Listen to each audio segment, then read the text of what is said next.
You're listening to the Warlord Radio Podcast.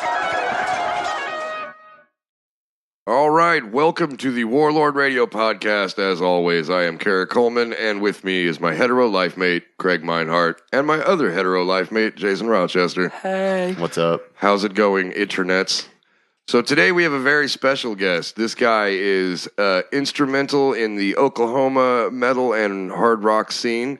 He does a lot of booking. He works with the band Oberon, and he doesn't want to talk about any of that shit. When he approached me, he said strictly he wants to talk about wrestling. And for those of you who do not know me, I am a massive wrestling fan. And for those of you that don't know Jason and Craig, they don't know dick about wrestling. They're jabronis. They are jabronis. So Von Erichs used to have dinner at my great-grandmother's house, so you kiss my ass. That's the extent of your wrestling knowledge. And I know Hulk Hogan and Undertaker, so... Colt Cabana spit in my hair. I met All right, Roddy. you win. I met Roddy Piper. Does that count for anything? That's awesome. Yeah, that's Okay. actually pretty fucking cool. I called Scott Steiner a nerd one time. That's fucking nice. awesome. So the young man that just said he called Big Papa Pump a nerd, this is Jesse WhiteDeer, all the way from Oklahoma. Yeah, he And- actually traveled for this, He did. over 2 hours. I did. traveled I 2 drove. hours. I drove 2 Thank you. hours. You're welcome. I drove 2 hours. Oklahoma time, Texas time, same thing.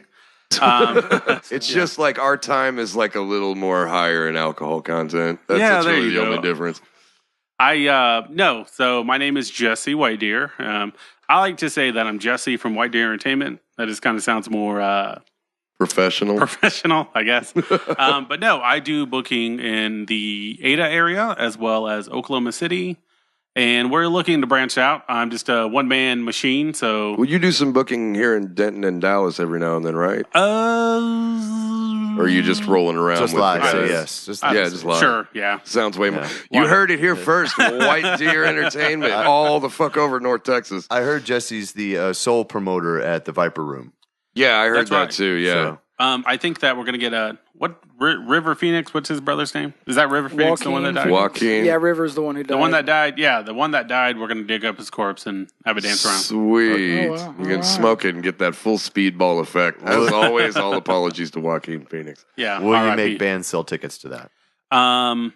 Yes. Okay. Man. Pay to play, motherfucker. And not only that, but it's a battle of the bands. Right. They all have to battle royale in the parking lot.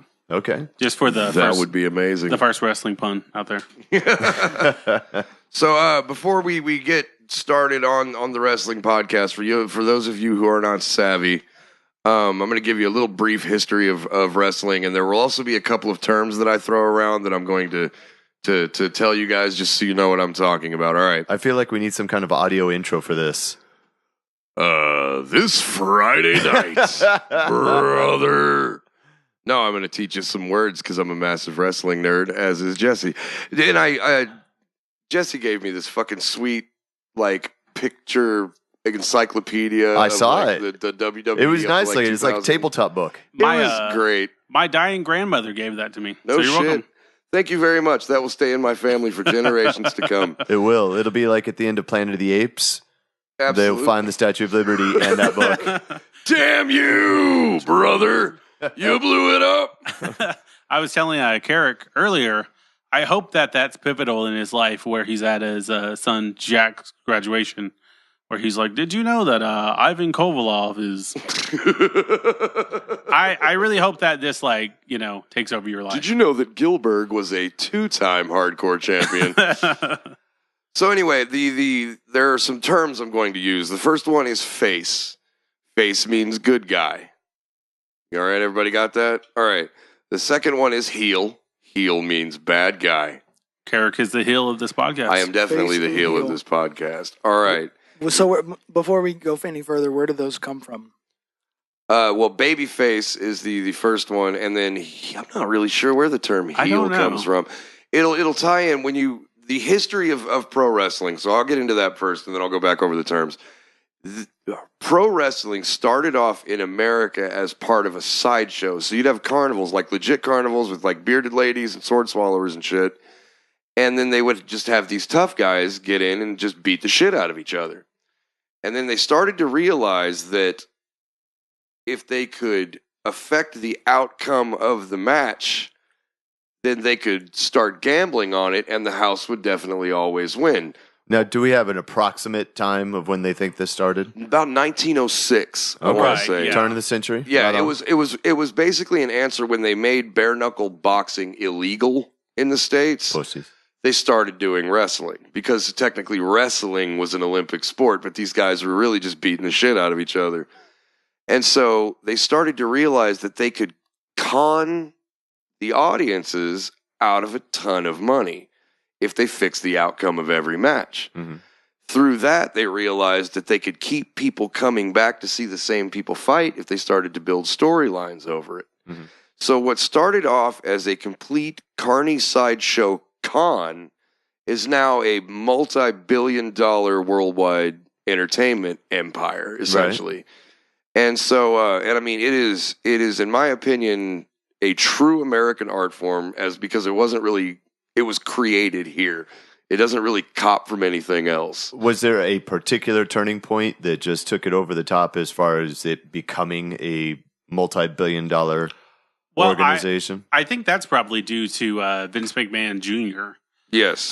He really monopolized a lot of the wrestling companies. Right. So, but his father started off, because the way it used to be broken up is it was broken into territories. Mm-hmm. So, like, you know, I'm trying to think of some promoters, and of course I can't think of any because I just Jim Cornette was one. So you had Jim Cornette with Smoky Mountain Wrestling. You had Vincent J. McMahon, right?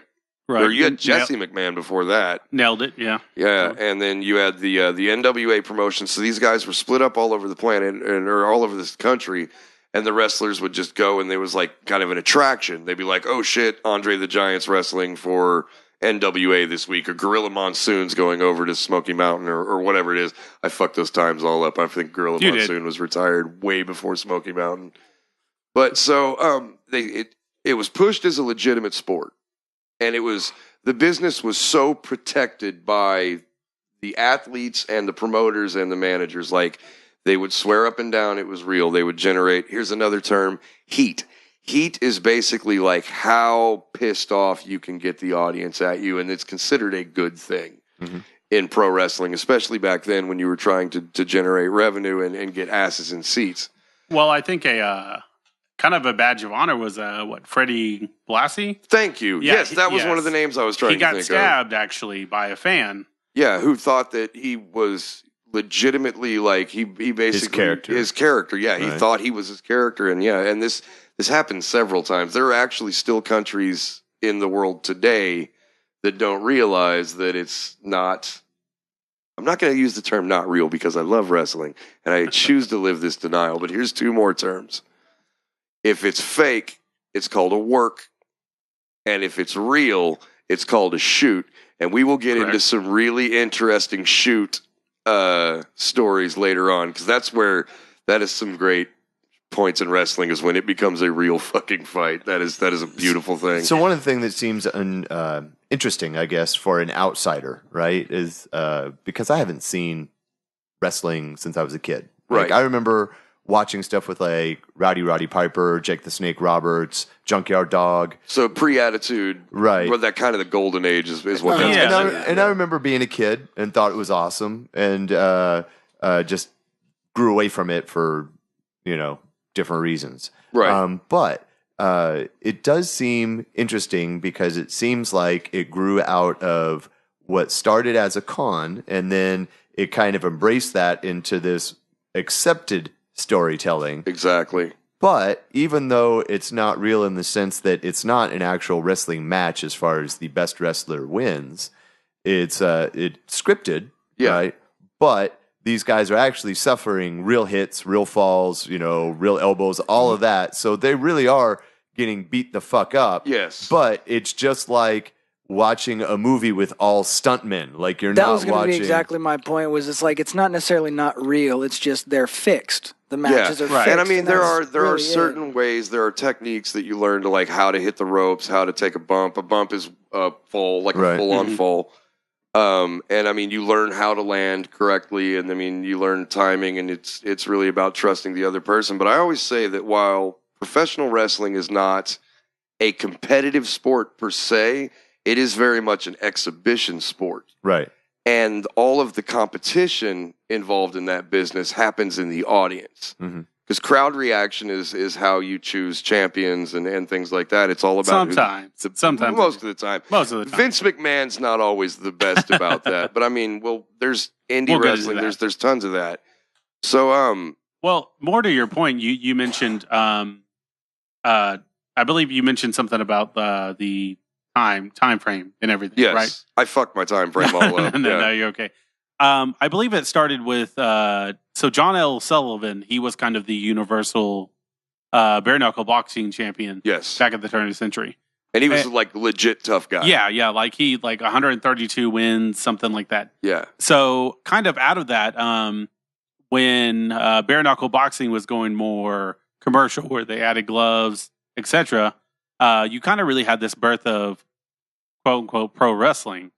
In the term that, like you said, there was kind of more of like a sideshow, like who can last, more than 5 minutes with our champion or whatever. There was a lot of that. Like a traveling roadshow. Yeah. That's where guys like, there was old guys like Vern Gagne and Stu Hart and, what's his name? The vaudevillain's dad. Paul Gotch. Simon. Yeah. Carl Gotch. Carl Gotch. So these guys were known. Do you even wrestling, bro? I do wrestling, bro. It's been a long day, but yes, I love wrestling. But anyway, what these guys would do is they'd challenge like random audience members. And I mean, we're talking like 1940, so everybody's just kind of a hard ass. Right. Like they're straight out of the Depression. Like everybody can fucking hold their own. 10-year-olds kick ass now. Exactly. But I mean, so they'd get like big truckers and farmers and shit out of the crowd, and then they would do what they would call stretching these guys, and they put these guys into moves that would make them cry like little tiny babies. And these guys got notorious for that, and and so they started to pair them off with other guys, and I mean it swept the nation as an underground success, of course, and then. Where Jesse said when the McMahons kind of got into it, they started to televise it. And that's the turning point. That's where it started to really spread. Right. Well, and that was kind of with the whole counterculture movement. Exactly. We can edit that in post. And with the Attitude Era, which is what I got into. Because I'm 28. When I was coming up, I remember, the Attitude Era with the Godfather Valvinus. Oh yeah, yeah. The Headbangers. What was it? Trash and Mosh, bro. Thrasher and Mosh. Yeah, Thrasher and Mosh. I mean, we can get into the Attitude Era is when it went from being kind of like a fun Saturday morning thing, like more geared towards kids and families. And that's where you had your Hulk Hogan's and your Ultimate Warriors. You had comic book characters essentially in the ring, and then when the Attitude Era hit, so we're talking about between 98 and about 2006. That's the Attitude Era. That's the era of the Monday Night Wars. I believe it was 96. Oh, yeah, you're right. No, it was 96. That's when the seeds were planted. But, it went prime time. And now all of a sudden it was like sex and cussing and tons of violence. And, I mean, that's when you had guys like, Mick Foley coming in, knocking his own fucking teeth out on TV. And I mean, it got really brutal, and that was at the point where they were like, "Steroids? Who's on steroids? I'm going to look over here. You just you finished doing your medicine there, right?" So have either of you actually been to a professional wrestling match? I have. Oh yeah, I have. I've been in a professional wrestling match. There you go. Oh wow, you got one up on me. I mentioned Scott Steiner earlier. He and there's a local wrestling company called IWR, Impact Wrestling Revolution or something. Yeah, actually, I saw them. They had a show up at that skating rink here in town, and it was fun. That sounds like an indie wrestling dude, you show. don't understand. Jason just laughed but that's one of the most fun things about indie shows is they happen in like civic centers and VA halls, right, and they're just a blast. And any musician that wants to smirk at that can go kiss his own ass, because we've all played in some shithole fucking garage in front of 5 people, pizza parlors, all exactly. that shit. No, so I remember. Well, that was only 2 years ago. I went with DJ of Oberon, another Oberon plug. Yeah. That's we are now all 100%. 9 episodes, yeah. All 9 episodes we plug Oberon. Yeah, there you are. So he and I and Jeremy from Oberon, we went, and we're all 3, huge wrestling fans. Shout outs to both those guys. And We watched, I think, Ricochet, Prince Puma. He's Ricochet. Ricochet is, King Ricochet. in my opinion, one of the most physically talented wrestlers on the planet. Oh, today. He is amazing, man. The guy it's insane to watch. So, and then Scott Steiner, which, I yelled, Scott Steiner, you're a nerd. I want you to picture a guy with bleach blonde hair, and he kind of looks like if Hulk Hogan was a really mean-ass meth dealer. Mm-hmm. That's kind of what Scott Steiner looks like. And this dude was legit in the Guinness Book of World Records. There was a point in his career where he had the biggest biceps in the world. Oh, wow. I think they were, he's pretty jacked, and he's like super you remember short, him? too. Yeah. Oh, yeah. He is short. The Steiner brothers were like two of my Rick and Scott Steiner were like my jam back in the day. Yeah, dude. So, Jason, what was the match you went to? Oh, man, I used to go to, we went to like all the shit around Dallas. What was the Soar? No. XCW? No. Way before that. I'm talking like back in the Hulk Hogan days, like the local kind of stuff. You're talking about like, what was that, the Cowtown? Out of the Sportatorium. Yeah, okay. Yeah. Oh, okay. Stuff like that. And then I went to a WWF match when I was like 7. Mm-hmm. Ultimate Warrior. Right is on. about all I remember from said match. So I'm totally the odd man out, right on. So Yeah, I'll learn just the most, never but I'll also be experienced. the most You should quiet. come out sometime because it's fun regardless. I check it it is out. a, I check it out. As a kid, I was really into wrestling. Me and my brother were, but then as I got older, I kind of got out of it. He's still super into it. Yeah. So I feel like wrestling and heavy metal go hand in hand because it's all about spectacle. Well, you I know was what gonna mean? Yeah. I was gonna comment on that. I think that a good wrestling show is like a good local show. Yeah. And that, it's physically taxating to a degree. Mm-hmm. You mentioned wrestling earlier, and these guys are really wrestling 287 days a year. They're beating up their bodies, and that's, night in, night out. And they're really taking a toll on their bodies for very little pay. If you're not in the WWE, so much like local musicians where you're driving 200 miles for maybe $20 at the door. Yeah. I mean, it happens. Yeah, exactly. Or, you get paid in pizza. So, there's always that. But that's where my appreciation for pro wrestling really comes from. And the fact that these guys are really just going out there and just beating the shit out of themselves for nothing. It's the same with any kind of like touring career, like stand-up comedians, musicians, pro wrestlers. There's other examples, but it's like, for any of us that are just road warriors, you know what I mean, and have been for a while. Right. And there's a weird place your head goes to when you live on the road long enough and you spend enough time just staring at open highway in the middle of the night. Start to go a little crazy. But anyway, so that's where my love of pro wrestling comes from, is just the overall nomadic lifestyle of it. Do you remember your first wrestling pay-per-view that you watched? The first wrestling pay-per-view I ever watched was probably... Oh, no, I do remember. It was Over the Edge where Owen Hart died. that was the first one. Yeah. I remember died? WrestleMania Yeah, okay. 95 or something like that. Yeah, the blue blazer, right? Yeah. I mean, okay, so I watched the shows with my dad. That's where I first started watching wrestling, Me because too. my dad was a big Gorilla Monsoon fan back in the day. And when Gorilla Monsoon became a commentator on wrestling, we started watching wrestling again. But yeah, we made it all the way up to the Attitude Era, and there was this guy. There's this family that they're kind of like a dynasty in wrestling. They're called the Harts. Mm-hmm. Stu Hart, I mentioned earlier, he was just this old tough son of a bitch who used to torture people in the ring in front of it. In It the was dungeon, just, correct? and he had his own training studio called The Dungeon, where he would just... Pause for Jason's chronic cough going off over here. But yeah, so Stu Hart had a facility called The Dungeon, and The Dungeon was basically a basement where he would just twist your ass into a pretzel until you cried, Mm-hmm. and teach you how to twist other motherfuckers into a pretzel until they cried.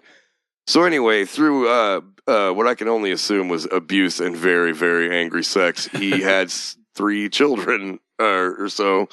Or so. Well, he had 3 children that entered the business. I Yeah, believe. Owen Hart, Yeah. Bret Hart, and I What the fuck is her name? don't Yeah. Anyway, Roxy. 2 of note, Yeah, rather. right. This is not going well. know. So there's 2 of note, but Bret Hart was one of the most highly regarded wrestlers of his era. He was also a part of the infamous Montreal Screwjob, which we might be able to get into that, but that was where Vince McMahon Fuck really... Shawn Michaels, by the way. Yeah, pretty much. Yeah. Yeah. Anyway, So, and his brother's name was Owen Hart. Owen was loved by the locker room, kind of hated by the authority because he was a bit of a, like, asshole to people in charge. But they couldn't really do anything about it because he was over. Over is another term that means that you have arrived with the fans. Okay. So when you're over, that means the fans like you, and they. But can you be over if you're a heel? Yes, absolutely. Okay, Oh, so man. it just means over, like. Over just means you're a fan favorite. Okay, got it. You've won the fans over. You have won the fans over. Well, you put yourself over is where the term comes from. So Owen Hart was basically, he was the silver tongue devil, like your relationship with the Dallas metal scene. There you go. Where like he hates you, but he has to put you on shows. Right. That's kind of how Owen Hart was in the WWF. That's how Craig gets me to book him. It Out is. of hate. Just pure spite at this point. That's the majority of our shows, is we get booked that way. So you guys are essentially the Owen Hart of the local metal scene. okay, I'll take that. All right, so as punishment, they gave Owen Hart this really dumb gimmick of a superhero named the Blue Blazer. And it was cheesy, and at first people hated it, but he worked it to where he just made people laugh. And so my dad got really into the character. And I mean, he was like, eat your vitamins, drink your milk, like, go to school on time, don't be tardy. Like, he like really cheeseballed it up to the point where it was basically like another just big fuck you to the office. It was great. So, at a pay-per-view, and I begged my dad to watch the Over the Edge pay-per-view. And the way I sold it to him was, I was like, Owen Hart's going to be there. He's going to be the Blue Blazer, and it's going to be awesome. My dad was like, yeah, okay, I guess. So he buys it. It's like one of the only pay-per-views he ever bought, ever. And we watched it, and Owen Hart was supposed to be up in the catwalk, and he was going to fly down to the ring like a superhero. Mm-hmm. And I guess they just, through neglect, because there's a lot of really shady... Yeah, there's Wrestling with Demons, which is a book by Bret Hart. Yeah. There's a lot of theories to that. I think Bret Hart mentioned something about cable, or there was this bad timing, or yeah, it was more like, it's like something happened where the guy that was supposed to be there to rig up the system wasn't there, and so they had somebody who wasn't really familiar with the system, and so they hooked this guy up to this harness and the catwalk and everything, and I remember like his music hit. And then you see a body fall from the catwalk, and the back of his head hits the turnbuckle, and he collapses in the ring, and then it just shoots to the crowd real quick. It just cut to the crowd immediately. And my dad immediately was like, that wasn't supposed to happen. Right. And I remember I'm sitting there, and because I don't remember how old I was. When did Owen Hart die? He was 95, 96. Okay, so I was like 10 or 11 years old. And and then JR, who was like one of the most famous wrestling commentators in the world, he's the guy with the glasses and the cowboy hat. If you ever watch old WWE videos, you will see JR. But he came on and he was like, that was not a scripted part of the show. Owen Hart is past, like, apparently he hit that turnbuckle and he died immediately. Yeah. And that was it for Owen Hart. I mean, and then it was like, and it was right after, what made it extra weird was it was like only 2 or 3 months after the screw job, right? I believe so, yeah. Well, yeah, because... Or it was a very short amount of time from the screw job, and the screw job is infamous. Basically, Bret Hart was going to leave WWF for WCW, or he hadn't really made up his mind yet. Or he was leaving. He was leaving. So, yeah. But, and he currently had the title. He had to drop the title to a guy named Shawn Michaels. He was not a particular... He and Shawn Michaels never really got along backstage anyway, but they worked with each other a lot. And basically, he went up to Vince, and he was, and at this point, he had done a lot of work for Vince McMahon and had, he generated a certain amount of revenue. So he believed that, like, in order to keep his character safe for his move over to WCW, he didn't want to lose the belt in his hometown of Montreal. Do you want to go tell the story, Jesse? Yeah. Oh, well, I mean, you were doing a good job. Okay.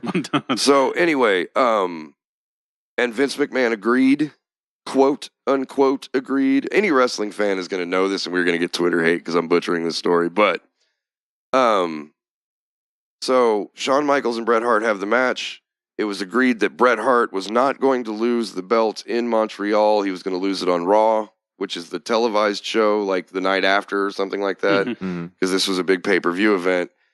And at some point, they only wrestle for like 7 minutes or something like that. It was supposed to be a 25-minute match. They only wrestled for like 7 minutes.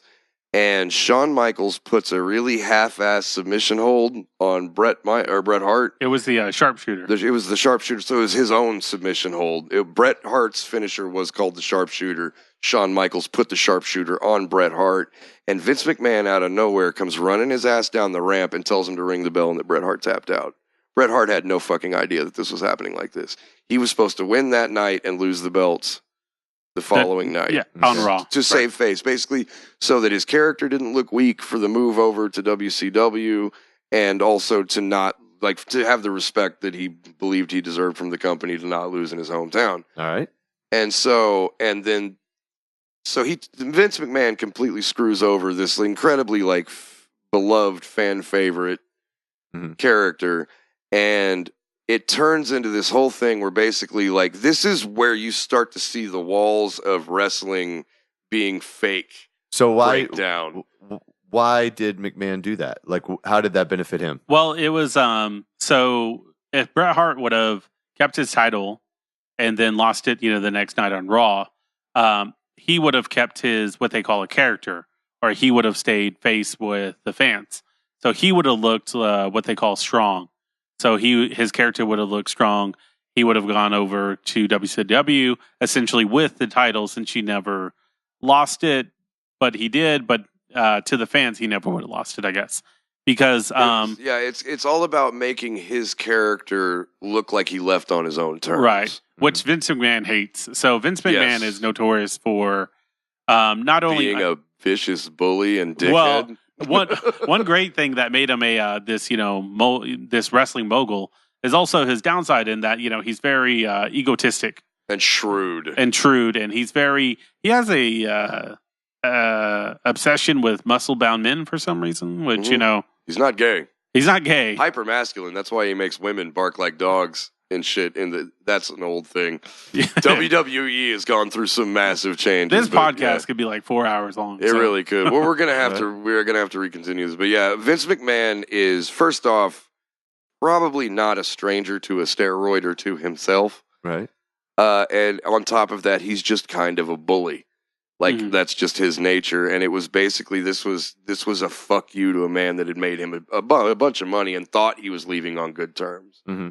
And as a result, it pissed Bret Hart off, and it made him. Then this is one of those moments we're going to call a shoot, where Bret Hart stood up and was basically just like, fuck you to Vince McMahon in his face right in front of God. And this was the backstage completely leaking out onto the front stage. This would be like going to a play and the director just fucking punches the lead man in the face. That'd be awesome. Yeah, it would. So the cameras fucking follow him back into Bret's locker room, and the cameras don't go into Bret's locker room. But I remember Vince goes in, and about 2 minutes later, Vince comes out, his eyes fucking swollen shut, and he is staggering. So Bret Hart just fucking clocked Vince McMahon. Well, and Bret Hart also spat on Vince McMahon. He spit on Vince McMahon in front of the crowd, which was like, this was crazy. Cause after this thing had gone down? After this screw job had gone down. Right. This is but before the punch in the face. Infamous, before the punch in the face. Before they went in the back, yeah. Before they went in the back. And then it was a big thing where, like, Shawn Michaels denied any knowledge of it. We come to find out that was bullshit. Like, it was basically a conspiracy against Bret Hart to ruin his career, and it kind of worked. Because if nothing else, it put him in a really fucked up headspace, and it just, when he went over to WCW, he looked like a bad guy. Mm-hmm. And so the fans hated him for it, and it kind of, I don't know, it was weird. He was never really the same after that. And then I believe shortly after that, that's when he got super kicked, which super kick essentially is just, a kick, but they add the word super to it. Yeah. But he got super kicked by Bill Goldberg, who had no fucking idea what he was doing in the ring. He hurt people all the time because he had no idea how to actually wrestle. Mm-hmm. That was famous for that, actually. Exactly. So Bill Goldberg is in Goldberg? Yeah. Was a terrible wrestler and not a tough guy in real life at all, from what I hear. Actually got beat up by Chris Jericho. Yeah, a couple of times. Shout out to Chris Jericho. Yeah, shout out to Chris Jericho. But no, crappy band Fozzy. It's funny. Oberon was trying to get on a bill with Fozzy at Leon's Lounge. I believe, absolutely would have gone to that show. Oh yeah, road trip. I do not like Fozzy, but I totally, no. yeah. So I was the only reason I want to go was to meet Chris Jericho. Yeah, which is funny Your to me. band That sucks, bro. Yeah, sign my autograph. No, and but yeah. So Bret Hart went over to WCW. He got kicked in the head by Bill Goldberg. Yep. That he got a concussion, kind of ruined his career. And then after that, I think he retired or he. Well, he retired when his brother fell out of the catwalk. When Owen Hart fell out of the catwalk, you could tell on his face because he did a couple of matches after this, but he was completely out of the business. And he never really got it back. Phoned it in. Yeah, pretty much. Like he couldn't take it anymore. Like he was so jaded by the business. Because the thing, and again, this isn't a 4-hour podcast because we could get into it, but one of the things I love about wrestling is, there's all this goofy spectacle on top. There's this really dark and seedy underbelly to this business. Mm-hmm. Like it's, do you want to tell the story about, do you know the story of not Bruno Sammartino, Bruiser Brody? Yeah, when he got stabbed by Carlos Colon. Yeah, Colon. Yeah, down in Puerto Rico. In Puerto Rico. Puerto Rico was basically on their way to being like a semi-rival to WWE in terms of production. And they were huge in Puerto Rico. And so they brought Bruiser Brody over from WWF at the time. It was, I believe, yeah. So Bruiser Brody, for those of you that don't know, is a Hulk Hogan man. Yeah, he's huge. Huge guy, hardcore wrestler, which hardcore is the chair shots and the, lighting tubes and all that stuff. So scarred up head, thumbtacks on the back. Deathmatch wrestling is what that's called essentially. But yeah, and he was kind of one of the originators of it. He was doing it before anybody. So he, huge guy, 6'8", I believe, like 300 plus. So he goes down to Puerto Rico to wrestle a series of matches for the promoters down there. So he got into it with another gentleman who was that Chris Cologne that stabbed. It was the Cologne's great uncle or some shit. Something like that. Yeah. So, but anyway, he was the local guy. Like, you know what I mean? He was their top guy, essentially, I believe. Yeah. So they got into it. And I believe Jim Cornette, who was a old school wrestling promoter, and is out of his fucking mind. Wasn't he the one with the tennis racket? Yes. Okay. And he is fucking insane. He was the original manager for the Midnight Express. Yes, that back in Smoky Mountain Wrestling. And he also has a podcast. And if you ever want to just hear the manic ramblings of a fucking madman, listen to that guy's podcast. What is it? What's the podcast? It's with Jim Cornette's Drive-Thru, I believe it's called, or something like that. Yeah, Jim Cornette's. There's the Drive-Thru, and then there's the... He will tell you every story about the seedy underbelly, because he was right there in the middle of all of it. Yeah, dude. He is fucking crazy. He's a crazy person. So, So Bruiser Brody was down in Puerto Rico wrestling for, the I forgot the name of that promotion. I can't remember the promotion's name either. Puerto Rico. Puerto Rico wrestling. Yeah, there you go. So he's down there wrestling, and he got into a spat with someone over money, I believe. So that guy ended up stabbing Bruiser Brody. 8 times? 8 times, in a shower. In a shower in the locker room. So right in front of Tony Atlas. Yeah, so Tony Atlas came through. Actually, Tony Atlas came through. Yeah. And then, so he saw Bruiser Brody bleeding. He calls for help. And it takes them an ungodly amount of time and hours. It's like a packed arena, and the paramedics, it took them to get to the front door to the back of the locker room. It took them like 45 minutes. Something like that. So by the time they got Bruiser Brody to the hospital, it was already done. And he was in the hospital, I think, a few days, and then he passed away. And then, so then the police report was like, they couldn't find that, and that got screwed up. They lost a bunch of evidence. Like it was, basically there were. So guy got off. There were, and there were a ton of eyewitnesses, but they had no solid evidence at all.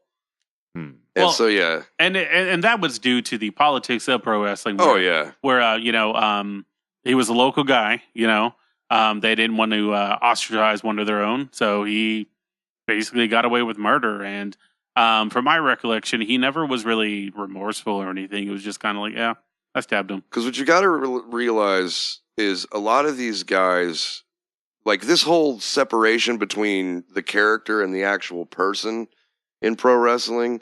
Like, you know, the difference between like Dwayne Johnson and The Rock. Mm-hmm. This has only been going on for about the past 20 years. For the entire rest of wrestling's career, these guys, it was their job to live their gimmick. They were that guy. They were that guy. Yeah. Yeah, that was like, if you saw Hulk Hogan in public, he was fucking Hulk Hogan, not Terry Bollea. Right. You know what I mean? And I mean,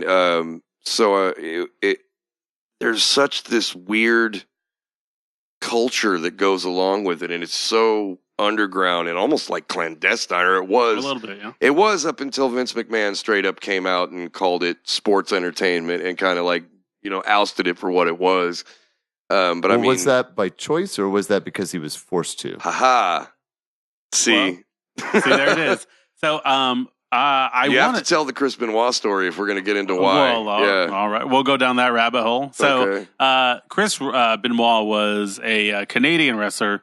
My height, 5'8". You know, He's just a beast, though. Yeah. oh, dude, he Because obviously I don't know a lot, but weren't they sued or threatened to be sued or something like that by an actual, Yeah. like the actual wrestling? Well, no, but this group or is something? what happened. They had to change their name because of the World Wildlife Foundation. I think that's what you might be thinking of. Okay. But So Chris Benoit was essentially due to the nature of pro wrestling, you know, all the bumps and bruises and shots to the head. I think they said he had the mind of an 82-year-old or something. yeah, he had been concussed so many times. He's and punch drunk. He's like yeah. Muhammad Ali. just Exactly. And not gone. to mention, one of his finishers was straight up just diving off the third rope and headbutting you in the forehead. Okay. It was gnarly as fuck. Like, if you can find some Chris Benoit videos, like, it's a shame that this guy's story folded like it did because the guy was awesome in the ring. The wrestler Chris Benoit was amazing. The person, the person you know, was a horrible piece of shit. Exactly. But continue. So Chris Benoit, he I believe one night he ended up murdering his own child and wife. and wife. You know, snap both their necks and then committed suicide. So once that story broke, you have this whole witch hunt essentially. I hate that term, but can't think of another one. Yeah. But so he essentially he kind of opened the floodgates Yeah. to them looking into the physical toll that wrestling actually takes Do on they- his athletes. With his case in particular, is there an overriding theory as to why? Do you look back at, is it like They think CTE? that was it CTE. No, steroids? it was a combination of CTE and steroids. And this has been a pervasive problem across the board with it, because I mean, this is not the only dude, only Right. pro wrestler. Well, to it's like snap football and burn. players, right? Exactly. Yeah. And you know, they changed a bunch of the rules in football Right. to kind of accommodate that. Well, Vince McMahon's sidestep around getting sued by these guys as he came out and basically said it was fake, so it could no longer be classified as a sport. Right. It was now televised entertainment. Right. And so the rules of it being a sport were not the same. Okay. Like, they had to rewrite an entire subsection Everything, of laws specifically to accommodate this loophole that Vince McMahon was exploiting the fuck out of for a while. And it was to avoid lawsuits. It was to avoid a class action suit from past wrestlers that were like, hey, our lives are completely fucked up Right. because, you know, we wrestled like 300 days a year for you and took chair shots every fucking night. Right. And now if you watch WWE wrestling, chair shots to the head are illegal. Yeah, they outlawed that. So they got rid of the pile driver. Yep. They got rid of, I believe, the shooting star press, Yes. which is how Brock Lesnar broke his neck. Yeah. Doing a shooting star press. A shooting star press is essentially like you are on the top rope of the turnbuckle and you do a standing backflip while pushing yourself out. So you jump straight out and do a backflip while you're pushing yourself out. And So then it's like a reverse backflip. it's a reverse backflip and you land on the guy full body. The thing is, I have seen so many fucking indie stars and pro stars fuck themselves up by screwing that move up. Billy Kidman broke his arm. That's right. In WCW, there was a couple of indie wrestlers I saw fuck themselves up real bad on shooting star It presses. sounds horrendously dangerous. There's a lot. Yeah, it's very, very so dangerous. that is not shocking at all. Yeah. But- No, I mean, Well, wrestling is horrendously dangerous. You know, True, but I feel like that's a step beyond. it is, and that was kind of Vince McMahon's point. He was like, "Well, pal, I don't think we should do that." Right. Piece of shit. You nailed that impression, by the way. Yeah, I spend a lot of time making fun of Vince McMahon in my house. In the Hate bathroom, watching. In the bathroom. Hate by watching. yourself. I don't hate watch, but he is now, it's acceptable to hate Vince McMahon because through the Montreal Screwjob, he developed the character of Mr. McMahon, which is possibly the most notorious heel that's ever been in pro wrestling ever. I believe he is in my opinion, he's kind of like the Joker of Yeah. the, So he's fucking Skeletor, man. Who Like, is there a number one biggest wrestler of all time? Like someone who stands head and shoulders above the rest, at least as far as popularity. I don't mean like and wrestling quality or anything. I just mean like strictly like someone who would be biggest considered star? synonymous of Is there wrestling. is there a single There's biggest a star? few because wrestling is actually tied very closely into pop culture. I mean, obviously, look, I know who Hulk Hogan is. Like Yeah. he would have to be one Hulk of the biggest Hogan, ones. The Rock, until The Rock? until The Rock came around, Hulk Hogan was probably one of the most recognizable celebrities in the world. Right. Mhm. Now The Rock has taken that place. Before Hulk Hogan, it was Ric Flair. Ric Flair. Okay. Ric Flair was iconic, The Von Erichs yeah, were and the before Von that. Erichs Yeah. as Before well. Yeah, But it was right around that Hulk Hogan era that you touched on earlier. Is that that's when wrestling kind of really hit its first boom because you had Hulk Yeah. Hogan and Mr. Nanny and Suburban Commando and all Hulk those. Hogan beat shitty the Iron movies. Sheik Uh-huh. at Madison Square Garden for the title. And by the way, follow Iron Sheik on social media. This guy is the funniest motherfucker. Break your back, make you humble. Oh my god! I Didn't love you Every it. say day. he lives somewhere around here in North Texas? No, Jake the Snake Roberts lives about 45 minutes up the road from here. Awesome. Which Carrek, did you see that documentary, The Resurrection of Jake? the Oh, Snake? that was like the saddest fucking Oh, thing God. I ever saw in my life. Did you watch that at all? No, I okay, haven't. check it out because it's actually a really good documentary. I saw the Andre the Giant one. That's a great Yeah, documentary. That's a great one too. I saw a little bit about what you're talking about. So but, is Sheik with about the Iron Sheik. Yeah, the Iron Sheik That's a was great one. before Vince McMahon was probably one of the most notorious fucking So, heels in the business. is Vince McMahon more known than the wrestlers?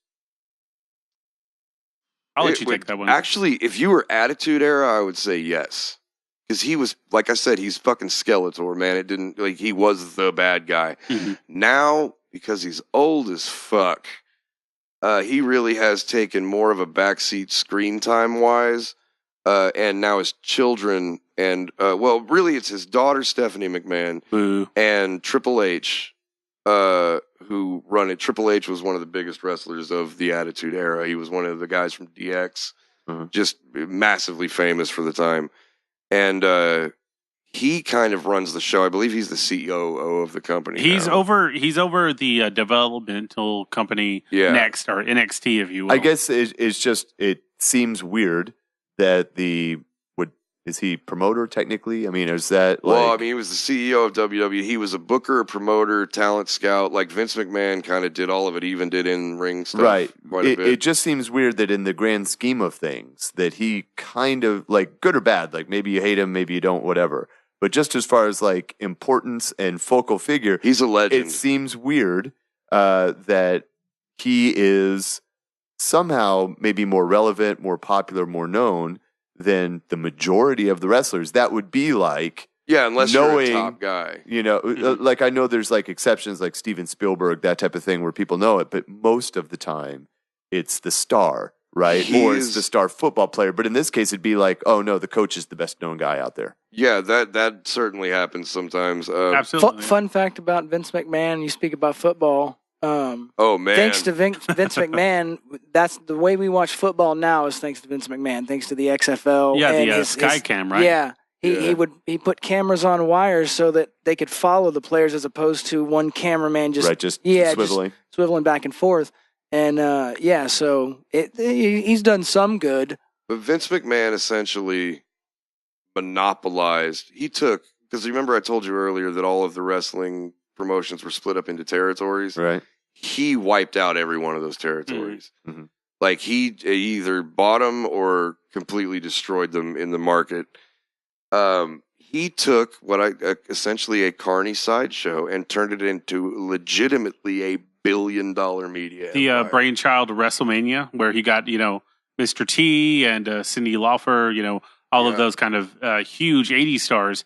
He really tied the two together. He's the one that turned what was usually just a fight in a ring in front of a crowd into like a spectacle, like into a media event. Mhm. He was the one with that vision. And so like much of what you would see, or much of what you would think when somebody said pro wrestling, like any of those tropes that you just have in your head, any of the cliches that you would know about professional wrestling, Vince McMahon is either directly responsible for or directly responsible for ripping somebody off of it.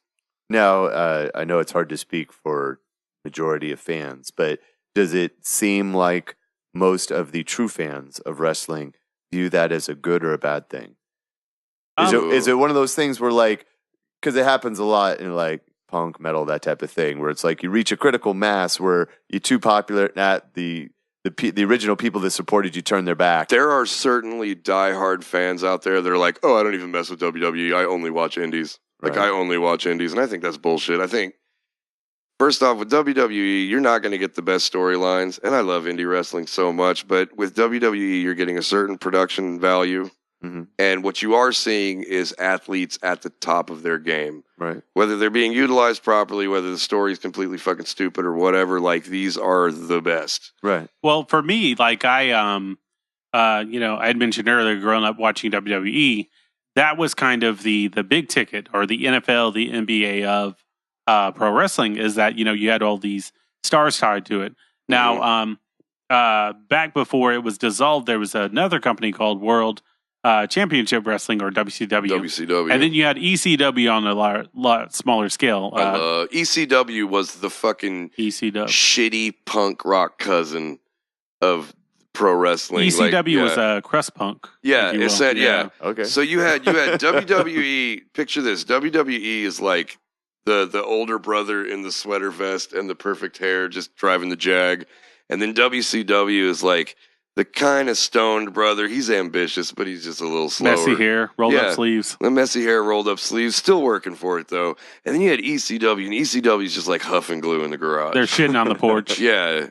And I mean, and that was my childhood. WCW was where, WCW was where NWO came from. And at the time, NWO was huge. Like, if you're a kid, you saw guys in NWO shirts, or Sting when he completely ripped off the Crow. Yep. Right. And that was his whole gimmick, was I ripped off the Crow and actually am now more famous than the Crow somehow. But and then you had ECW, where it was like, okay, we're going to do all the same shit they are, but for half the budget, and we're going to hit you with chairs and thumbtacks, and there's going to be way more nudity. We're going to staple each other.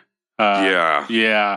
So one thing that I always appreciated about WCW was they were really the forerunners on junior heavyweight wrestling. Yes. Or J-Cup, as they call it back in Japan. But basically light heavyweights. Well, light heavyweights. So the cruiserweights, the flying guys, the high spots. A high spot is essentially a move or a moment in a match. Yeah, essentially WCW was run by a guy named Eric Bischoff.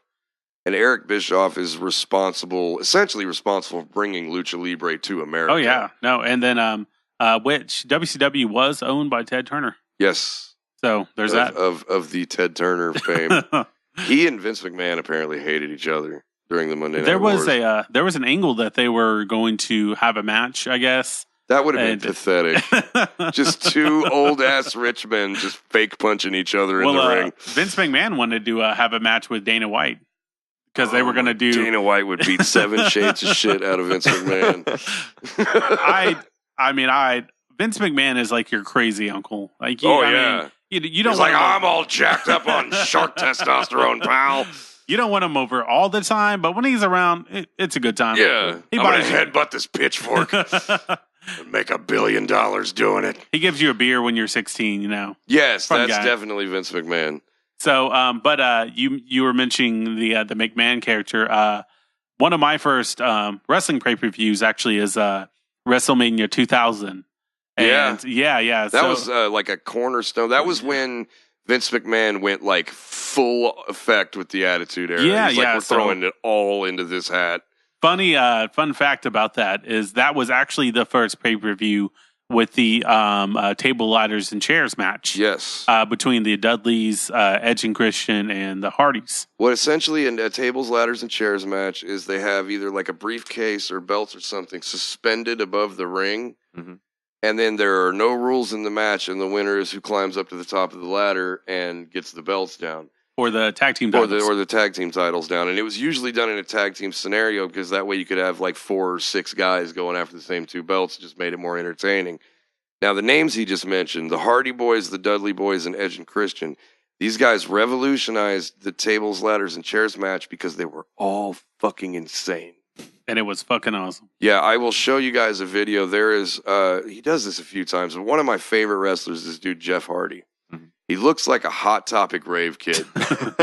Like, he single-handedly is keeping Jinkos in business right now. Like, he's the only person still wearing them, and he is still rocking them. Right. But he climbed, God, I bet that ladder was 25, 30 feet. I believe it was recorded at 30. 30 feet. Okay, yeah. So anyway, it's just like, it's a ridiculously tall ladder. And one of the Dudley Boys, one of the Dudley Boys is set up on a stack of tables.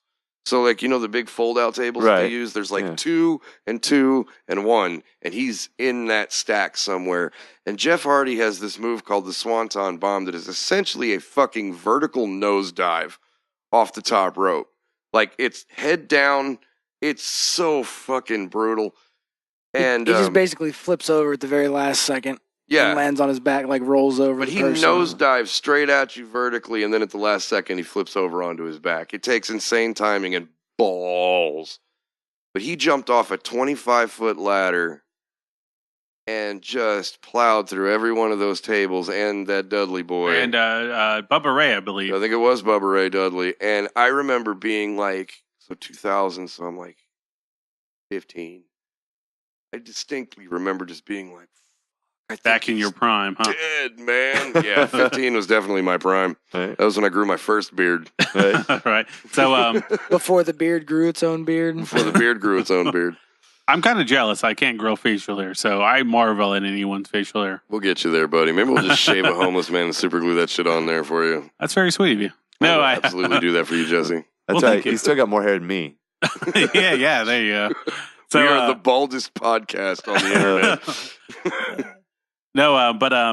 So I begged my dad to buy me WrestleMania 2000, which he did, and that was also had the main event of McMahon in every corner. So there was Vince McMahon, the dad, Linda McMahon, who was his wife, Stephanie McMahon, and then there was Shane McMahon or Shane O'Mac. You know, and Shane McMahon is a perfect example of somebody who is willing to do anything to themselves physically for just a hint of his father's approval. Oh yeah, we'll get into Shane McMahon in a little bit. We'll get there. So there was each McMahon had a representative in this Fatal 4-Way match. A Fatal 4-Way match is essentially 4 wrestlers, and there's only one, either pinfall or submission. So whoever gets, I believe that match was an elimination match, if I remember correctly. Yeah, it was. Yeah, okay. So you had to pin and submit until there were only 2 left. And then the winner of that. So I begged him, and he said, "Okay, fine." Finally caved in. So I remember watching that match, and it's pretty funny because he accused The Rock of sandbagging it. Yeah. So which that's a fair. So a sandbag is when somebody like lifts you up to do a power bomb or a body slam or something, and you just go dead weight on them. Okay. Yeah. And it fucks up the whole move, and it makes you look like shit. And So exactly. Yeah. So. There was The Rock, Big Show, Triple H, and Mick Foley. Shout outs to Mick Foley. Shout out to the hardcore legend, Mick Foley. Bang, bang. That man is my fucking hero. So Cassius Jack, another persona of Mick Foley. Yeah. It's probably one of my favorite wrestlers. Mine too. So, hey, there you go. It was like straight Cactus up, Jack, Mick Foley, Dude Love, and Mankind. Exactly. Yeah. Gold star for Jason. Bam! Bam! He gets a too sweet. Too sweet. Too sweet. Yeah. Sweet. That's when you do the puppy dog kisses. We just did the puppy dog kisses, everybody. That is. So DJ and I'm left out. It's okay. We'll get you there. Right. So DJ and I, we will DJ from Oberon. Shout outs to Oberon. Shout outs to Oberon. Shout out to Oberon. We'll just periodically do the too sweet to each other because, why not? Yeah. Why wouldn't you? We do it on stage to each other. It's fun. Yeah, there you go. So we are nerds when it comes to wrestling. Do not get that twisted. So anyway, you begged your dad to So I begged my dad. So I was like, "Dad, please," and he was like, "Okay." So my dad is a very old school individual, and that like he kind of shits on everything. So I'm over here watching wrestling. He's like, oh, that's fake. That never would have happened. He's like, oh, why is that guy doing that? He's like, so do they have to wear their underwear? Which, if you've never seen wrestling, a lot of dudes in their underwear. A lot of dudes in their underwear. What, whatever. It's a body business, baby. Yeah, there you go. So he's just shitting on everything on it. And we only had, so my dad is an artist. He's a painter, or was anyways. He's not dead or anything. He just stopped painting. Stop painting. Okay. Yeah. Thank God. I was about He's still to be with like, us. man. He just doesn't paint anymore. Yeah, he just doesn't paint anymore. So that's that was his trade growing up. So we lived or died by him selling paintings. So if he sold a bunch of paintings, did well, we ate well, we got WrestleMania 2000. If he didn't, then, well. No WrestleMania. No WrestleMania. Boo-hoo. But we only had one TV. And so me and my little brother would just hope that my other brothers and sisters, because I'm one of 7 kids. So there was 5 fucking kids in this house. Jesus Christ. I know, right? So if my older brother or sister wasn't watching TV, me and my younger brother would watch wrestling or, Raw every night. Or every Monday night, rather. Yeah. So we got to watch WrestleMania 2000. And, it was just kind of a cool moment because, even though my dad shitting on everything, and which, looking back, is hilarious, by the way. But it was kind of just a cool moment because, we kind of had that a bit of bonding experience. And I also got to watch WrestleMania all the way through. And then my mom, I think out of kind of because my mom and dad didn't really see eye to eye all the time. So I think to kind of So they hated each other. I mean, they were kind of they were the Midnight Express. They hated each other, but they had to work together. Right on, I get that. But so I think to one up him, she bought us pizza and Backlash the next month. Nice. Backlash is the pay-per-view that always follows WrestleMania. I wish I could have played my parents' spite in my favor like that. That's great. Yeah, there you go. But so WrestleMania 2000 was amazing. Yes. And then that was also fun fact about that. Triple H, that was in Anaheim, California. Yes. Triple H wrestled in the main event of that, and then 4 years prior, our job is essentially like a squash match. Like he lost. Yeah, when you are jobbing for somebody or when you're a jobber, it is your job to go out there and make the other guy look really good. Yeah, so he jobbed to the Ultimate Warrior 4 years earlier. If we're going to get really real, the Ultimate Warrior is iconic, but in terms of in-ring skill, the Ultimate Warrior is not fit to lick Triple H's boots. Oh, not at all. The guy was not a fucking great wrestler. What he was is super jacked and over the top, but in terms of actual ring work and mat skill, he had none. And he is a crazy person, or he was a crazy person. He was a crazy person. He was absolutely batshit. All those guys were. Fucking that career path attracts weirdos. Just all like them heavy shots metal. to the head, man. Cool. Well, yeah, that's very, very true. And we will get more back to shots to the head with chairs and other wrestling stories.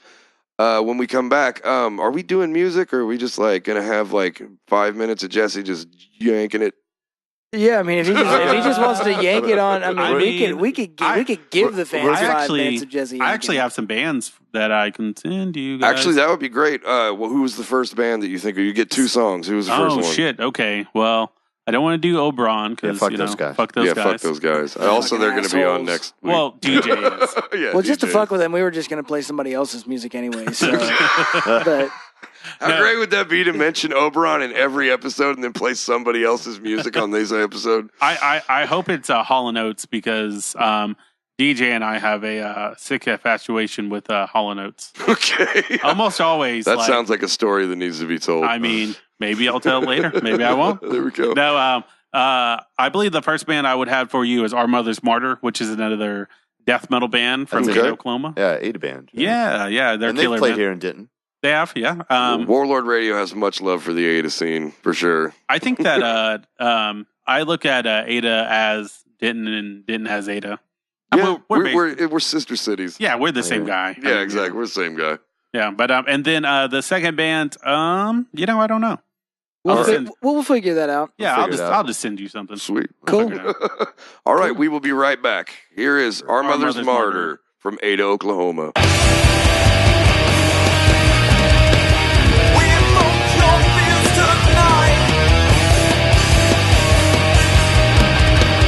This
Welcome back. All right, we got to give a special shout out because we had previous guest Randall of Monogamizer message you and I as we were coming to this episode. And he was like, I would like tonight's podcast recording to give him a shout out on voicing his disappointment in having an Okie on the podcast this evening. So Randall says, fuck all of Oklahoma. The entire state. The entire state. Monogamizer, not down with Oklahoma. Monogamizer is not having it, even though they played with us at they play in Oklahoma a lot, actually. I know. And it's so weird. I had him over at my house. But, fuck Oklahoma. Yeah, or fuck Randall for Monogamizer. Either way. Really, fuck Randall. Either way, your I perspective. think you guys should have a wrestling match off. That would be amazing. Match-off. A match off. Yeah. A jerk off? Match off? Jerk off? You guys want to jerk off? I mean, that's cool too. however you cool want to too, handle it. It's whatever. Talk about a shoot. Right? Yeah, there you go. No, he Anyway, shout out Monogamizer. shout out Monogamizer, which Monogamizer, by the way, is like the perfect name for those guys. Because, I mean, when you hear Monogamizer, you don't know what that is. And That's right. You hear them and it's just fucking, they're just. What I love band. about Monogamizers, they'll be playing like this really chunky, like death metal lick, and then they'll switch into something kind of more melodic and a little bit of black metal, and you're like, all right, here comes the breakdown, and it's like, nah, reggae solo. I'm like, what the fuck? That was great. They are definitely one of the most unique bands anywhere around. For sure. In a good way. Like, because you could be unique and shitty, but those guys are, like, incredibly tight. But I swear to God, they'll go places musically that just make my eyes cross for a second. Yeah. I'm like, I wasn't expecting that. My brain was not ready to receive that information. Yeah. Funny story about those guys. So the last time Monogamizer, we can fix that. The last time Monogamizer came to Ada. There is no post on this show, by the way. Oh, fuck. No, Monogamizer and Randall and Nick Allen's other band, Shooting Czars, came up and they played a show at Sessions. So kind of organically in the back, Nick, whose middle name is Alexander, found out that Alexander's middle name is Nicholas. Right. So Weird. Okay. they're Alexander Nicholas and Nicholas Alexander. Strange. I bet their parents are brother and sister. Probably. Fucking Long lost. Weirdos. Doppelgangers. So, have to kill wrestling, one of them. right? Yeah, we're going to get into the more fun side of wrestling because we talked. I feel like you and I spent the first half of the show talking about shit that only wrestling fans would know about. You got us up to speed, though. We did. Yeah. But we're going to. I want to ask you a couple more lighthearted questions. Some softballs, if you will. Some softballs, if you will. So you and I both said we've been watching wrestling since we were nigh on to bullfrog height. Since we were babes. I'm going to ask you a couple of questions. Who was the first wrestler that ever like really got your attention? Like looking back, I didn't appreciate him at the time, but definitely Mick Foley, Mankind, Yeah. Love, Cactus Jack, who he is to whoever. For me, that variation is Cactus Jack. Yes. Just his whole persona. And Cactus Jack, for those of you who don't know, he comes out in his own T-shirt, which is amazing, by the way. Yeah. It'd be like if say, Jason got on stage in a Diesel Beast T-shirt, which he has done. I've never gone on stage with my own shirt. I support that. Who are you? I don't have Carrek a problem King? with it. Wearing I'll your put my shirt? own shit over. That's fine. Yeah. No shame. So you're right.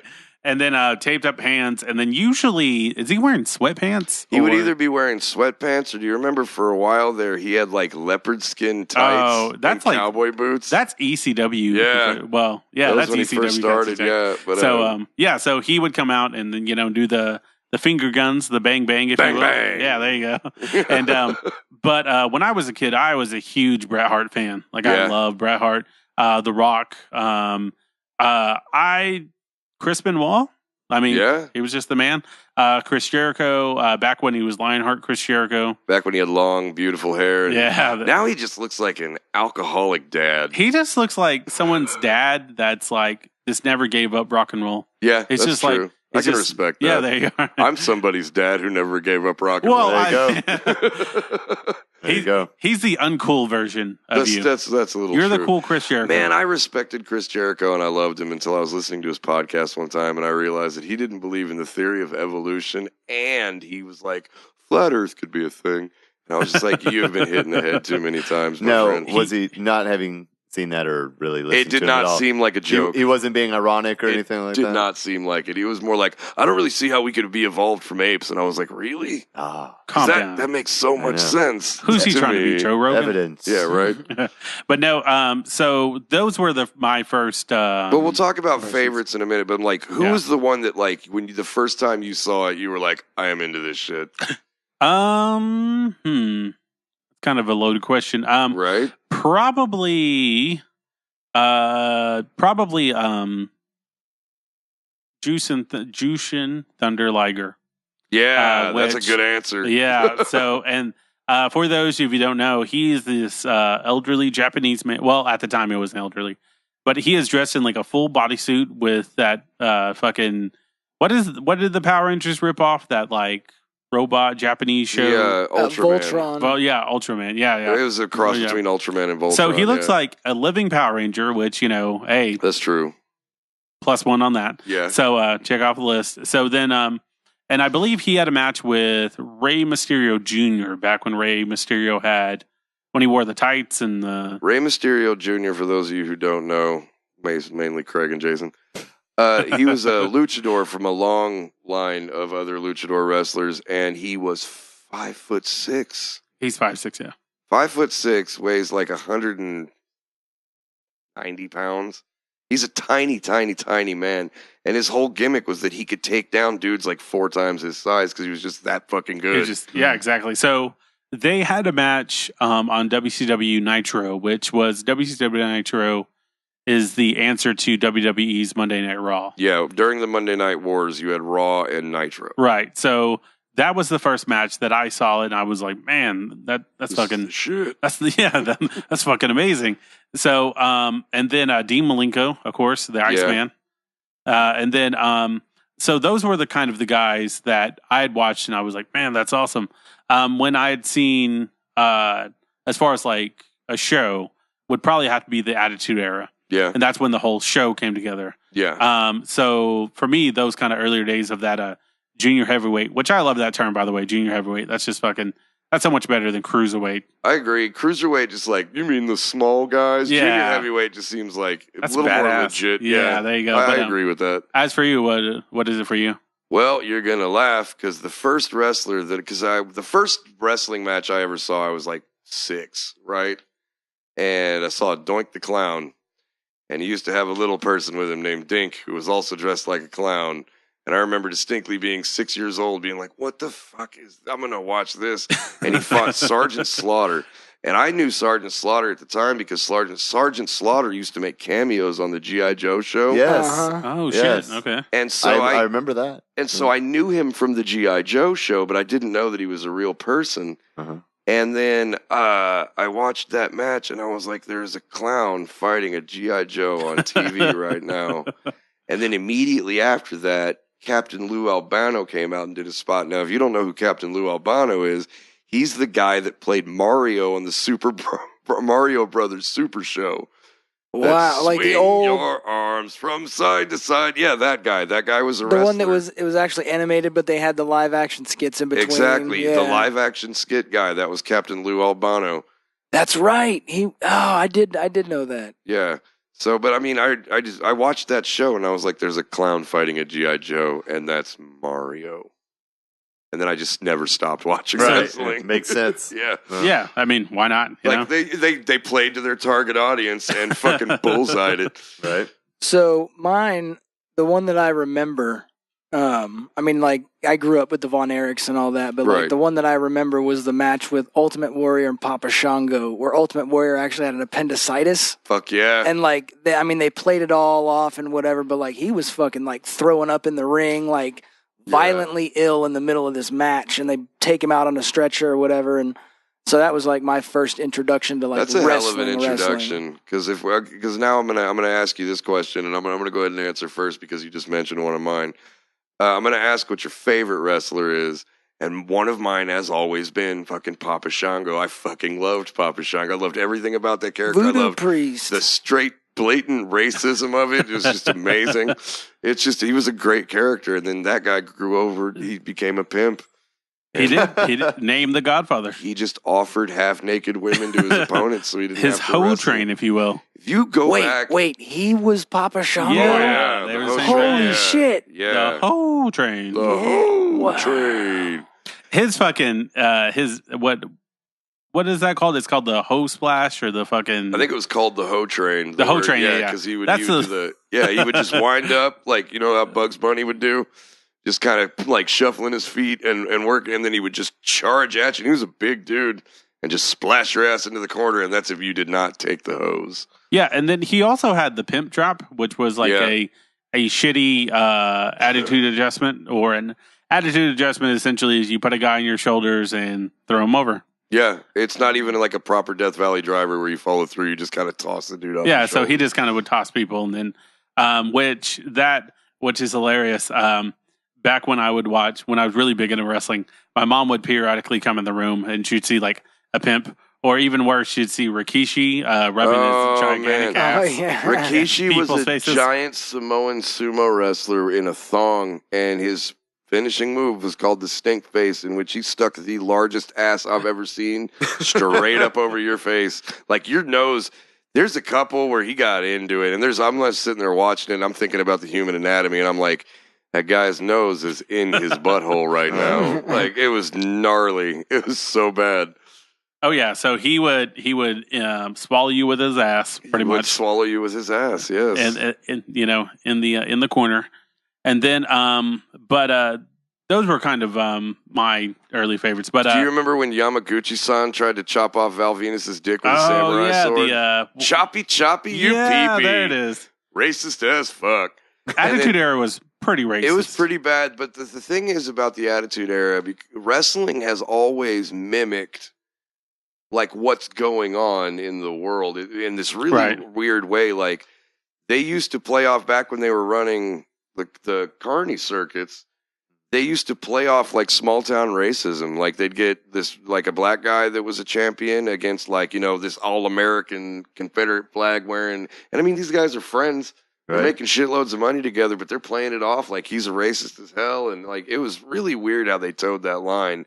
And in the Attitude Era, especially after Vince McMahon really went off the rails with his character, it got really sexist, like horribly sexist. There's a female wrestler, because female wrestling has changed in the WWE. Oh, yeah, dramatically. Now, in my opinion, it's actually more entertaining than the main show a lot of times. Oh, yeah. But back in the day, you had like a couple of women who could really work in the ring, and then you had a bunch of tits and ass. A bunch of models. Yeah, a bunch of models and stuff. And it was like they would have bra and panty matches where the first person to rip off the other one's clothes won. But there was this one woman named Trish Stratus who was fucking amazing in the ring. The GOAT. Yeah, the GOAT. She was the GOAT. And I mean, she was just fucking... She was a head and shoulders athletically above any of her peers on the roster. Well, it was her and Lita. Jacqueline, Lita, and then Tori to some degree. Yeah. I had a huge crush on Lita when I was Lita was younger. fine, and she had the whale tail and the halter tops and the jinkos. Yeah, man, it was... There you go. Again, that was WWE hitting its target audience right there. They knew what they were about. They did, but I remember... And this is kind of because I stopped watching wrestling for good, or at least I stopped watching WWE for a while after this. But something was going on in the storyline. Trish Stratus pissed off Vince McMahon, and so he made this like legitimate athlete strip down to her bra and panties, get down on all fours, bark like a dog, and then kiss his bare ass. And this is on TV. This isn't even a pay-per-view. Oh yeah. And I remember I was about 16 or 17, and I was just like, this is fucking degrading and not entertaining anymore. And so, I mean, the Attitude Era really, like, it went too far sometimes. And one of those times was choppy you pee-pee when the Yakuza, quote unquote, tried to chop off a dude whose gimmick was that he was a porn star's dick because he fucked the Yakuza guy's wife. Yeah, so they beat him up. Of cornered him, tried to chop off his wing, and yeah, so that was just a typical. Do you remember when the big boss man fed Al Snow his own dog? Oh, the pepper steak. Yes, yeah. It was obviously a work. It was probably a real steak. You can't kill dogs on TV. No, yeah. But yeah, that was the storyline, is that the big boss man, like Al Snow was this guy. He was the dude with the mannequin head. Do you remember him? Yeah. What does everybody want? And the whole crowd would be like, head. And it was the fun joke. So, the 90s. Yeah, when he lost the mannequin head, he ended up, for a while, he had this chihuahua named Pepper. And he ended up in a feud with the big boss man. You remember the big boss man, the cop guy? Like, he was one of those 80s ones that just kind of recognizable. He was a prison guard, right? He was a prison guard, and he was also an asshole in real life, apparently. But, yeah, the whole storyline ended when Big Boss Man made Al Snow's dog into chili and then fed it to him. And then at, like, the bottom of the plate, there was a picture of his dog. Oh, man. Is that where the South Park got it? Probably. Well, I mean, that's like an old urban legend, like, I fed you your dog or your kid or whatever. No, yeah, I know. But I mean, like, what you just described was... Scott Malkison's parents. I mean, because he gets down, he's like, I made your parents. Let me taste your tears, dog. Yeah. So salty. Okay, no, actually, you could draw a very real comparison between Eric Cartman and Vincent K. McMahon. Just in terms of attitude and how he views other people. Right. But favorite, I don't know if I answered it. Favorite wrestler? Favorite wrestler. Okay, so favorite wrestler is Cactus Jack, and then probably Ric Flair.